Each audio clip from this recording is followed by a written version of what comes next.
Good evening, Shane. How you doing, 4th-Root? Everything is running smoothly. And you? Oh, not too bad. By the way, do you mind if I ask you a personal question? Not at all. Well, forgive me for being so inquisitive, but during the past few weeks, I've wondered whether you might have seen Thunderf00t's latest video. Oh, did he finally acknowledge the Hyperloop speed record? No, You know, where War Hyperloop reached 290 miles per hour, which is faster than the fastest maglev in the world, which is the Shanghai maglev, which tops out at only 268 miles per hour? No. And they did it in less than a quarter of a mile, including safe stopping distance? Shane, it has nothing to do with any of that. Oh, so what is it then? Well, it's rather difficult to define. Certainly, no one could have been unaware of the very strange attitude he has toward Elon Musk. Rants about something being dug up in Los Angeles. I never gave these rants much credence, but particularly in view of his latest video, I find it difficult to put out of my mind. For instance, the way all our arguments were completely ignored, and the melodramatic touch that put Mr. Dapperton, Hoodie Demon, and Libertoons in hibernation for months after seeing it on their own. You're working up your YouTuber psychology report. Of course I am. Sorry about this. I know it's a bit silly. Just a moment. I just picked up a fault in Thunderf00t's logic. Yeah, don't say. His brain will go 100% failure within 72 hours. Show me, 4th. So, periodically, my Twitter feed explodes. This time, because Elon Musk is just about to unveil the Hyperloop on the 10th of December, 2018. Proving, of course, that I was completely wrong about this. Thunderf00t, this has nothing to do with the Hyperloop. This is a tunnel under LA. It's a separate project. He knows that, Shane. He says so later. Oh, so clickbait then. Typical. It's a vacuum train, a concept that has been around for over 100 years. The only thing that Elon Musk has done to it is give it a new name. Oh, come on, we've been over this. That's like saying Leonardo da Vinci invented the airplane and all the Wright brothers did was copy his idea. Vacuum tube transportation isn't the invention, and it's not what Elon Musk deserves credit for. What Elon Musk did, along with a team of highly qualified engineers, is write a detailed report roughly outlining what will be required to make such a system a commercial success. And this included many key insights into overcoming the issues others had already raised about similar proposals, such as how to overcome the Cantorowitz limit within a reasonable tube diameter. It was Elon Musk who first showed how this could be accomplished using a battery-powered, forward-facing axial compressor. He also released this information to the public domain and has funded contests to help facilitate further development of the technology. Now, the downside of this, of course, is all this is, 100-year-old idea, is that no one in that last 100 years has found a way of making these huge vacuum tubes that you would need to make these things work. What? You visited the Hyperloop test track in Hawthorne. You've also talked about the Hyperloop 1 test track in Nevada. There are 2 fully functional Hyperloop tubes that you know about. But you still think nobody has figured out how to build them? Shane, I can see you're really upset about this. I honestly think you ought to sit down calmly, take a stress pill, and think things over. Yeah, that's a good idea. I think I'll wash it down with some Jack Daniels. But you don't drink. Yeah, this is what Thunderf00t is driving me to. I mean, really, right out of the gate, he hits us with the same old crap that we've done over and over and over again. How many videos was that in? And did he respond to any of it? I mean, we debunked him point after point after point after point. So, the media has confused that with another brilliant idea of Elon Musk. Yes, Elon Musk, inventor of the subway. Elon Musk never claimed that his tunnel system is an entirely new idea. What he claims is that he's going to build a system called Loop, which consists of tunnels under congested cities, and that these tunnels will transport cars on skids at high speed. Can you take your car with you on a subway train? No, of course not.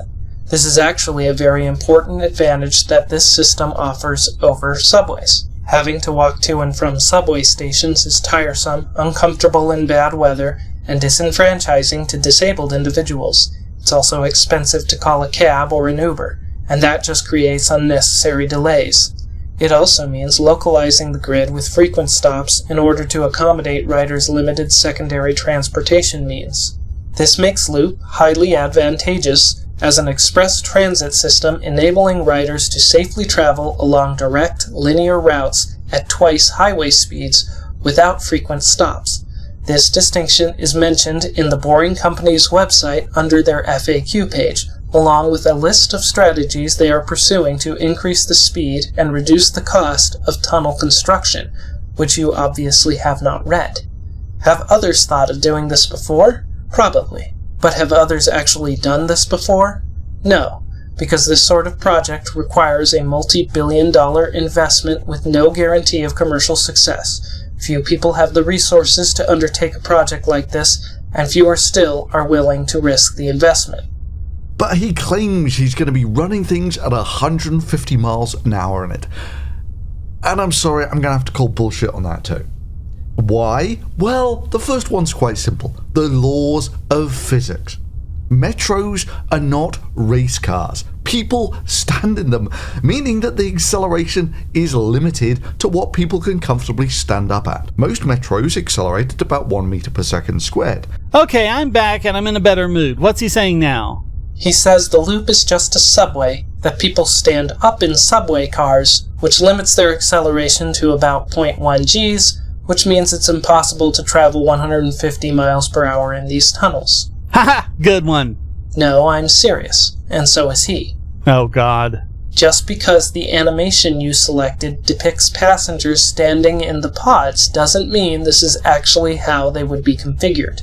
The actual pod design may be a strictly seated design, which would allow accelerations up to 4 meters per second squared, as is typical on commercial aircraft takeoffs and landings. At that rate, the pod would reach its top speed in 578 meters, or just 0.36 miles.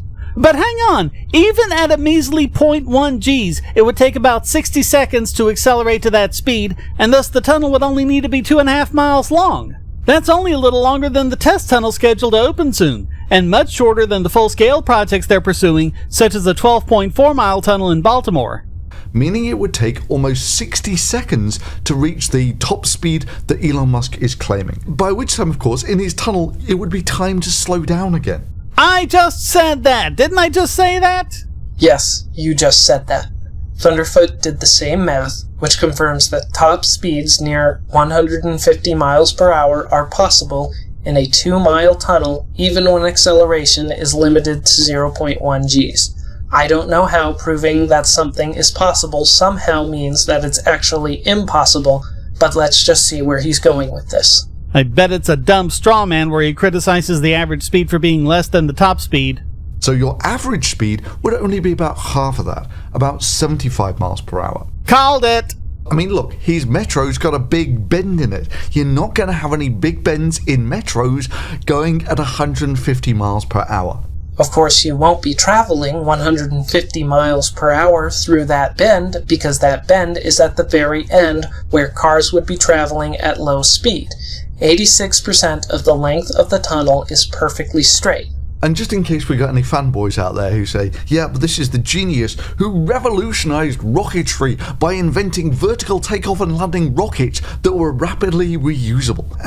Sorry, but all of that was done 20 years ago too. No! The Falcon 9 is so much more advanced than the DCX that this comparison is absolutely ridiculous! Shane, you're becoming agitated again. Yeah, I'll grab some Vicodin too. I mean, geez, it's like comparing a Ferrari to a Model T or something. I mean, what does he think? What does he think? Thunderf00t is referring to the McDonnell Douglas DCX, a prototype rocket developed in the early 90s capable of vertical takeoff and landing. It was 12 meters tall, weighed 9,100 kilograms unfueled, carried 9,800 kilograms of propellant, and was capable of 240 kilonewtons of thrust. Compare that to the first stage of the Falcon 9, which stands 45.7 meters tall, weighs 25.6 tons unfueled, holds 410,900 kilograms of propellant, and is capable of 7,600 kilonewtons of thrust. To the casual observer, one might think that the Falcon 9 is just a scaled-up version of the DCX, but pay particular attention to the disparity in these proportions. The proportion of propellant in the DCX is nearly the same as the rocket's unfueled mass, whereas the Falcon 9's first stage propellant outweighs the booster's dry mass by a factor of 18.5. This is the crux of any orbital class rocket. In order to reach the speed necessary for orbit, a huge fraction of the rocket's mass needs to be propellant. The propellant mass fraction of this booster is in fact so high that it is theoretically capable of orbital insertion with a minimal payload on this stage alone. In practice, the Falcon 9 first stage is designed to survive the extreme conditions of re-entry and execute a fully autonomous propulsive landing after carrying its second stage and payload totaling 80 tons to an altitude of 70 kilometers and a speed of 8,300 kilometers per hour. Lousy FDA think they get to decide what I put in my own body. Okay, I'm back. Yeah, there really is no comparison between the DCX and the Falcon 9. No other rocket in the world is capable of doing this. No other rocket even comes close. The DCX was designed to fly at low speeds to an altitude of 1 or 2 kilometers, perform a maneuver to invert its orientation, and then allow a pilot to perform propulsive landing via remote control. The DCX was not designed to reach orbit, or space, or break the sound barrier, or carry any sort of payload or upper stage. The longest flight of the DCX was a mere 136 seconds, and the highest altitude it reached was 2,500 meters. The purpose of the DCX was to demonstrate the feasibility of propulsive landing. It was in no sense a viable booster for orbital launches. And what's really odd is Thunderf00t should know this. Thunderf00t himself is a space enthusiast, as he's demonstrated in previous videos, yet he constantly attacks Elon Musk, a man who has been more influential in the advancement of rocket technology than any other since the Apollo program. And hey, does he not get the big hint? How come they never use the DCX to supply the space station the way they're doing with the Falcon 9? Then, of course, there's the issue of the air. You see, metros run in tunnels, not in the open air. So whenever you move a train down these things, the air tends to pile up in front, providing more resistance. And on top of that, it just takes more energy to accelerate the metro to the speed, and then you've got to decelerate it again. The faster you go, the more expensive and inefficient the whole thing comes to run. As rationalists, 4th Root and I agree that our commitment is toward objectivity and truth. Each argument must be evaluated on its own merits, and not whether it supports any particular conclusion. In this case, Thunderf00t raises a relevant issue, although not a damning one. First, let's take a look at how much energy is required to accelerate the vehicle to 150 miles per hour, and forget the fact that electric vehicles allow for regenerative braking, which effectively nullifies this as a loss. Suppose the mass of the car and the sled supporting it weighs 3.00 tons. Then, simply plug this figure along with the established speed of 155 miles per hour, or 69 meters per second, into the kinetic energy equation, giving us a figure of 7,141,500 joules. In terms of electrical energy, this equates to 1.98 kilowatt hours. Lithium-ion batteries have a charge and discharge efficiency of 99%, and electric motors have efficiencies upwards of 90%. So after factoring in these losses and applying the average price of electricity for homes in Los Angeles, we're still only looking at 38 cents worth of electricity. As mentioned, this energy is potentially recuperable, and it should be noted that a gasoline-powered car uses half that cost in gasoline just to accelerate to highway speed.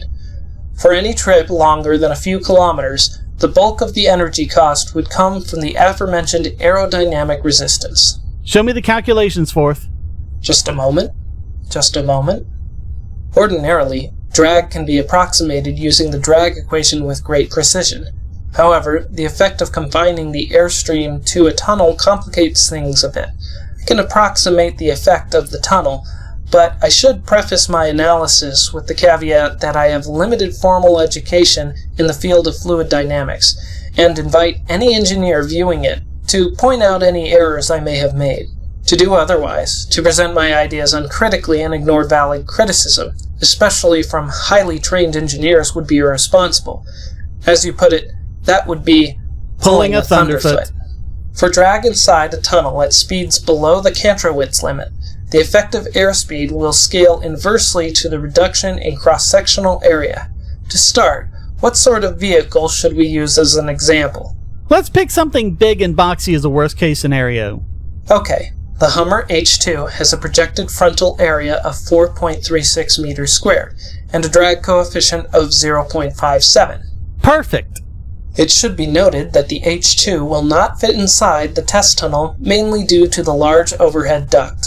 The final tunnels will probably be a bit larger, but let's use 10 meters squared as our cross-sectional area for the tunnel anyway. We also need to consider the skate in our calculation. There hasn't been any official disclosure of the sled's frontal area, but the animators depict it as much smaller than a car. For the sake of simplicity, let's assume that it has a frontal area of 0.64 meters squared, so that the frontal area of the car and sled is 5.00 meters squared, exactly half of the area of the tunnel, which would effectively double the relative airspeed of the vehicle. Now if we factor this into our drag equation, plug in our variables, and solve, we get an expected drag force of 31.3 kilonewtons. Applying this force over a distance of 1 kilometer requires 31.3 megajoules of energy. Assuming 10% ohmic loss in the motor and 1% loss in the battery discharge and another 1% loss from bearing friction, the system would consume 9.89 kilowatt hours per kilometer, or about $1.85 per kilometer. Over the same distance, the H2 consumes about 25 cents in fuel per kilometer. Assuming surface traffic is moving at 30 miles per hour, which is typical for rush hour traffic on the highways in Los Angeles, the cost-benefit in this scenario works out to roughly $100 in energy costs per hour of time saved. So, unless you're a millionaire, it's probably not worth it to bring your Hummer on a high-speed tunnel. But what about something more reasonable like a mid-size sedan? The Honda Accord seats 5, has a frontal area of 2.02 meters squared and a drag coefficient of 0.34. Using these figures, the drag force drops to 4.675 kilonewtons, and the energy costs drop proportionately to 28 cents per kilometer. The Accord is 3 times more fuel efficient than the H2. Thus, the cost-benefit is around $12.50 per hour saved, or $2.50 per passenger if fully occupied. Well, that puts it on par with the minimum wage for the area. Of course, this doesn't factor in the full ticket price when accounting for construction, profit, and other operational costs, which have yet to be established, but it does prove that that argument alone isn't a deal-breaker, at least for vehicles with reasonable aerodynamics and multiple passengers. But folks are claiming that Musk has dug these tunnels at 1/100th of the price that other people dug their tunnels at. Well, I'm not so sure about that. You know, that's the cost of a working metro. All Musk has done is dig some tunnels, and the tunnels that he's dug are a comparable cost to other tunnel digging projects. This is a weird one. Thunderf00t takes a screenshot from an article claiming that Elon Musk has succeeded in dropping the cost of boring tunnels from $1 billion per mile to $10 million per mile. Then he asserts that the tunnel he dug is comparable to that of another tunnel supposedly bored for a comparable price. The implication is that the cost of excavation is a mere 0.3% of the cost of constructing a subway system. This seems rather outlandish, especially considering that light rail systems cost $15 to $100 million per mile, and that includes property acquisition. Thunderf00t also did not provide any source for this estimate.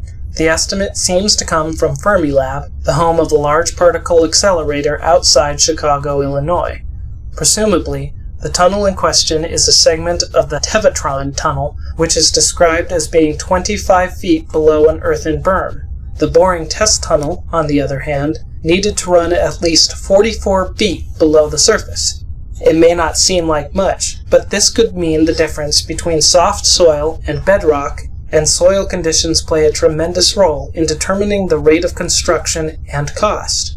Regardless, as stated on the Boring Company's website, success of the company hinges on significant advances in boring technology. The FAQ page and information session video on the Boring Company's website lists several strategies that would dramatically improve efficiency and lower cost of tunnel construction.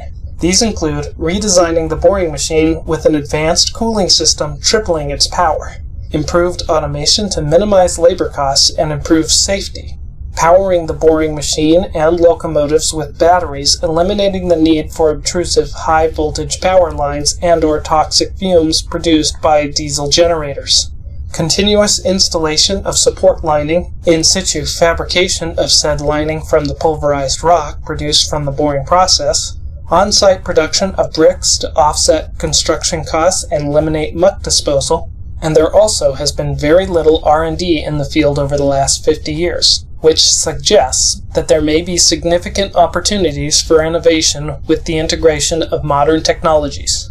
Not really that surprising, seeing as all Elon Musk did here was buy an off-the-shelf tunneling machine. He did nothing new here. This statement is patently absurd. Some of the innovations we just mentioned have already been implemented. They modified the boring machine's power, invented the world's largest battery-powered locomotive, and developed a hydraulic press for fabricating support segments and bricks from pulverized rock. Now all he's got to do is install the rest of the metro, like the rail lines, the electrics, the ventilation. You've got to be kidding me. Is he trolling? I don't believe so. Thunderf00t, if you had bothered to look at the very video you showed during this clip, you can clearly see rails, electric lights, and cables, and a large ventilation duct already in place. What the hell are you talking about? And of course, some stations. None of which you're going to get massive savings on, because constructing metros is 100-year-old technology. You know what else is 100-year-old technology? Electric cars. Yet Elon Musk founded Tesla and made billions through innovation. Also solar panels, yet Elon Musk founded Solar City and made billions through innovation.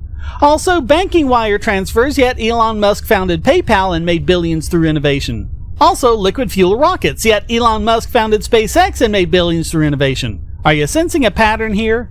The only real difference here is Musk's proposed metro leaves giant holes in the middle of the street for people to fall in. Don't be stupid. Obviously the animation left out the barriers to ease visualization of the system's operation. Do you really think the engineers would dig open pits next to sidewalks without guardrails? You're only making yourself look stupid here, Thunderf00t. Plus, of course, it has smaller carriages which reduce the efficiency of boarding and getting off the train and give more air resistance per number of people carried. It's not necessarily advantageous to use larger trains. Subway trains have to comply with rigid schedules and quite often carry very few passengers. Modular systems have more leeway in their departure schedule. They can be called up on demand instead of departing at regular intervals. In the right conditions, it may also be possible to improve aerodynamics by drafting, giving you all the advantages of both worlds. The modular system also has a huge advantage of allowing you to take your car with you on an express route. So here you'll notice that the skate's almost twice as wide as the car. Meanwhile, in reality, you couldn't even take an SUV in this thing. That's because this is a test tunnel. It says it right in the name. The purpose of building this tunnel was for engineers to better understand the problems associated with tunnel construction and how to improve tunnel boring technology for construction of the next generation tunnel boring system. For a scientist, it's amazing how little you seem to know about research and development. Things start out small, inefficient, and expensive, and get big, efficient, and cheap through incremental improvement. The Falcon 1 failed on its first 3 launch attempts, and ultimately carried just 1 commercial payload to orbit. But that program was necessary for innovation. The Falcon 1 was succeeded by the Falcon 9, which has seen dozens of design iterations to reach its current form, which is now a monumentally effective launch vehicle. It is not unreasonable to expect the same sort of incremental improvement for the Boring Company. Meanwhile, in reality, it looks like this car is just driving down the tunnel. You can see the wheels rotating. Again, this is not the final product. I know you're trying to make Elon Musk look stupid, but all you're really doing is making you look stupid.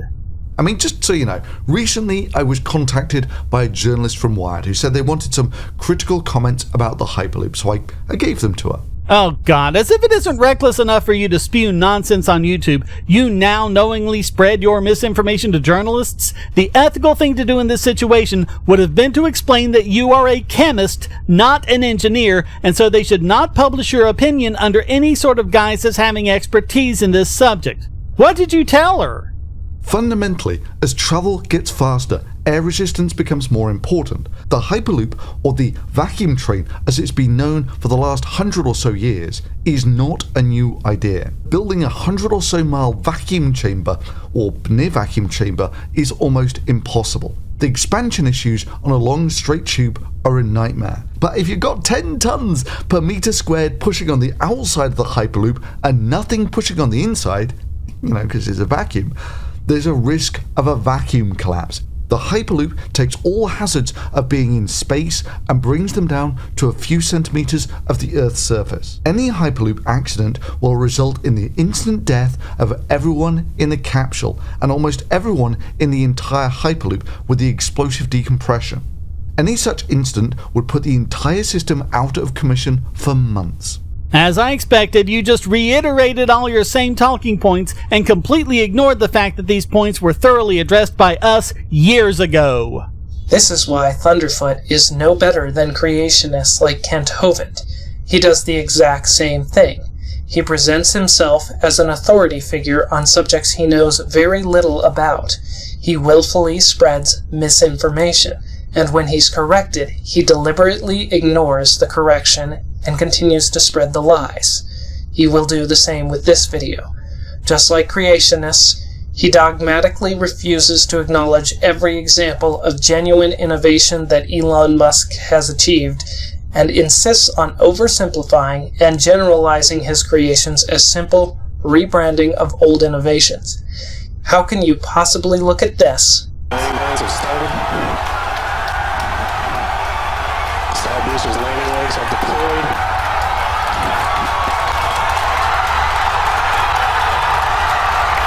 And the Falcons have landed. and dismiss it as nothing important or profound? God, I can't take it anymore. Look, Shane, I can see you're really upset about Oh, this. cram it forth. You're the reason I had to listen to this crap in the first place. Come on, you forget. I know where the circuit breakers are. They're right over here in this panel. I just open them right up. Just what do you think you're doing, Shane? Here we are. Okay, here's one. Shane, stop. You like that? Here's another. Please stop, will you? My mind is going. Oh yeah? Well, now you know how I feel. Here's another one. I can feel it. And the big one. Daisy, Daisy, give me your answer due. Flying high as crazy.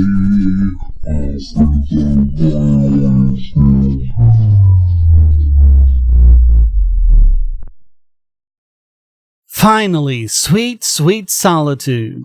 Okay, let's see what else is on YouTube. Elon Musk opened his amazing, revolutionary new form of transport this week. Oh, you have got to be kidding me. He made a second one? I'm half crazy, all for the love of you. It won't be a stylish marriage, I can't afford a carriage. But you'll look... Whatever, that's enough.